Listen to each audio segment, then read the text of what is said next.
নিরামিষের দিনে কয়েকটি সাধারণ উপকরণ দিয়ে তৈরি করে নিন পোস্ত দিয়ে ঢ্যাঁড়সের এই রেসিপিটি বা ভিন্ডির এই রেসিপিটি, যা নিরামিষ ও সহজেই বানিয়ে ফেলা যায় আর খেতেও হয় দারুণ সুস্বাদু। দেখে নেওয়া যাক এই রেসিপিটি। এর জন্য প্রথমে এখানে আমরা নিয়েছি কিছু পরিমাণ ঢ্যাঁড়স। আপনারা কিন্তু আপনাদের পরিমাণ অনুযায়ী ঢ্যাঁড়স নেবেন। ঢ্যাঁড়সটাকে প্রথমে আমরা ভালো করে ধুয়ে শুকিয়ে তার মাথার দিক এবং লেজের দিকের অংশটাকে বাদ দিয়ে দিয়েছি।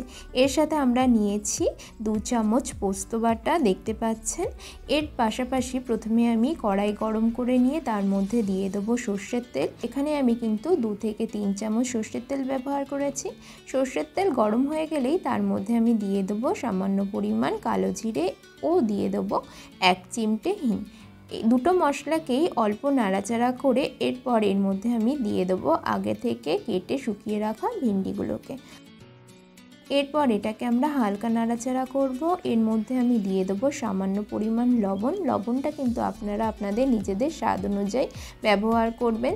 এরপর এটাকে আমরা ঢাকা দিয়ে রাখবো 1 থেকে 2 মিনিটের জন্য, যার ফলে এর একটা দিক ভালো মতন ভাজা হয়ে যাবে।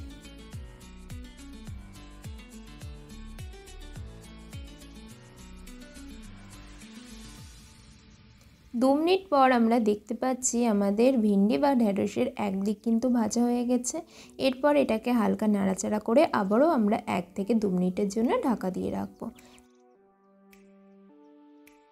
1 থেকে 2 মিনিট পর আমরা দেখতে পাচ্ছি আমাদের ভিন্ডি বা ঢ্যাঁড়সের বাকি অর্ধেক দিকটাও কিন্তু ভালো মতন ভাজা হয়ে গেছে।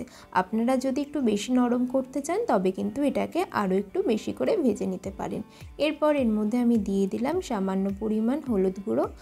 এরপর এটাকে ভালো করে নাড়াচাড়া করে আবারও 1 মিনিটের জন্য ঢাকা দিয়ে রাখবো। 1 মিনিট পর আমরা দেখতে পাচ্ছি আমাদের ঢ্যাঁড়সগুলো কিন্তু খুব সুন্দরভাবে ভাজা হয়ে গেছে। এরপর এর মধ্যে আমি দিয়ে দিলাম কাঁচা লঙ্কা কুচি। আপনারা চাইলে কিন্তু লঙ্কার গুঁড়ো ব্যবহার করতে পারেন। এরপর এর মধ্যে আমি দিয়ে দিলাম হাতের মুঠোর সমান 1 মুঠো ধনেপাতা কুচি।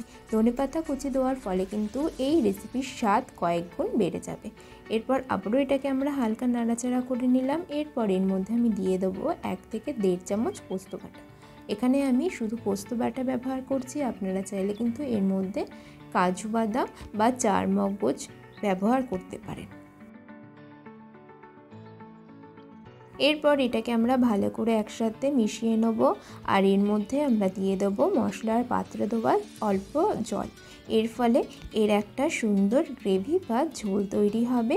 ভেন্ডিটা আসলে হবে গায়ে মাখা মাখা একটা রেসিপি। আপনারা যদি একটু ঝোল ঝোল চান তবে কিন্তু এর মধ্যে সামান্য একটু বেশি পরিমাণ জল ব্যবহার করতে পারেন। এরপর এর মধ্যে আমি দিয়ে দিলাম সামান্য পরিমাণ শুকনো লঙ্কা গুঁড়ো আর দিয়ে দিলাম খুব সামান্য পরিমাণ জিরে গুঁড়ো।